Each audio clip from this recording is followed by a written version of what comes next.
Assalamualaikum warahmatullahi wabarakatuh. Kembali lagi dengan saya. Nah, di video kali ini lanjutan dari video sebelumnya, kita akan membahas materi selanjutnya tentang kebutuhan manusia. Untuk itu, disimak baik-baik ya.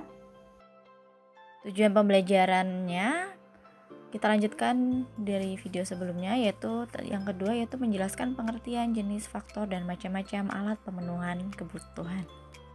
Pengertian dari kebutuhan adalah suatu keinginan terhadap suatu barang atau jasa yang menuntut adanya pemenuhan. Jadi apabila tidak dipenuhi, maka akan mempengaruhi kehidupan. Untuk pembahasan kebutuhan ini terdapat 4 jenisnya, yaitu menurut intensitas atau tingkatannya, menurut waktunya, menurut sifatnya, dan menurut subjeknya. Mari kita bahas satu persatu. Yang pertama, menurut tingkatnya. Jadi kebutuhan dibagi menjadi 3, yaitu kebutuhan primer, sekunder, dan tersier.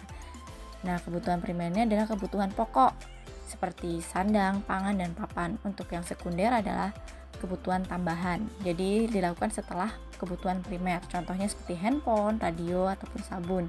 Untuk kebutuhan tersier adalah kebutuhan barang akan mewah. Jadi kebutuhan primer ataupun sekundernya. Setelah itu baru tersier. Nah, untuk tersier ini tidak mutlak harus dipenuhi, tetapi disesuaikan dengan kondisi keuangan dari masing-masing orang. Contohnya mobil mewah, kapal pesiar, perhiasan, dan lain-lain. Yang kedua, kebutuhan menurut sifatnya ada jasmani seperti olahraga dan rohani, yaitu untuk kesenangan jiwa agar aman dan tenang seperti rekreasi, agama, baca buku. Yang ketiga, kebutuhan menurut waktu seperti kebutuhan sekarang, orang yang sakit perlu obat, terus kebutuhannya akan datang seperti tabungan atau asuransi kesehatan. Keempat, ada kebutuhan menurut subjek, jadi bisa kebutuhan individual, yaitu seperti kebutuhan perseorangan, contohnya alat bantu dengar, kacamata, kursi roda. Dan yang kedua adalah kebutuhan kolektif atau yang disebut dengan kelompok, jadi ini dimanfaatkan bersama dan untuk kepentingan bersama, contohnya rumah sakit, jalan raya, sekolah. Kebutuhan manusia yang satu dengan yang lain berbeda ragam dan jumlahnya. Perbedaan ini disebabkan oleh faktor-faktor yang mempengaruhinya. Nah, ada beberapa faktor pengaruh kebutuhan manusia. Yang pertama, jenis kelamin, kedua, tingkat pendidikan, ketiga, lingkungan tempat tinggal, keempat, kemajuan ilmu pengetahuan dan teknologi, kelima, tingkat pendapatan, keenam, status sosial, dan ketujuh, perbedaan selera. Agar dapat melangsungkan kehidupannya dan memperoleh kemakmuran, seseorang harus mampu mengimbangi kebutuhan dengan alat pemenuhan yang ada. Nah, alat pemenuhan kebutuhan manusia banyak sekali macamnya, ada yang berupa barang dan jasa, ada yang berwujud dan ada yang tidak berwujud. Mari kita bahas satu persatu. Yang pertama, alat pemenuhan kebutuhan menurut kelangkaannya atau cara memperolehnya dibagi menjadi 2, yaitu barang ekonomis, yaitu semua barang yang keberadaannya terbatas sehingga memperolehnya perlu pengorbanan. Contohnya sepatu, pakaian. Dan kategori kedua itulah barang bebas, barang yang jumlahnya banyak sehingga untuk memperolehnya tidak memerlukan pengorbanan. Contohnya sinar matahari, udara, dan air. Yang kedua, alat pemenuhan kebutuhan menurut hubungannya dengan barang lain. Bisa dicermati ya, terbagi menjadi 2, itu barang substitusi atau nama lainnya adalah barang pengganti. Contohnya nasi bisa diganti dengan fungsi dengan singkong, tapi manfaatnya sama.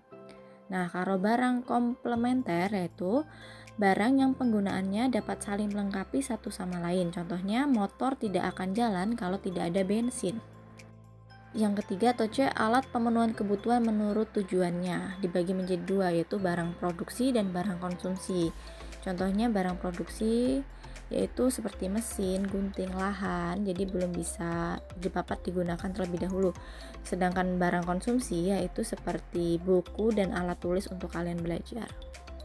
Yang terakhir adalah alat pemenuhan kebutuhan menurut proses pembuatannya, terbagi menjadi 3, barang mentah, barang setengah jadi, dan barang jadi. Barang mentah itu belum bisa harus diproduksi terlebih dahulu, contohnya seperti padi dan kayu. Lalu barang setengah jadi adalah yang masih dalam proses produksi, contohnya benang yang akan digunakan sebagai baju nantinya atau tepung sebelum jadi kue. Lalu yang ketiga adalah barang jadi, barang yang pemenuhan kebutuhannya dapat langsung digunakan seperti nasi, ada kue, ada tas, dan lain sebagainya. Alhamdulillahirobbil alamin. Materi pertama kita tentang kelangkaan dan kebutuhan telah selesai. Mohon maaf bila ada kata salah dari Ustazah. Ustazah akhiri, sampai jumpa di pertemuan berikutnya ya nak. Assalamualaikum warahmatullahi wabarakatuh.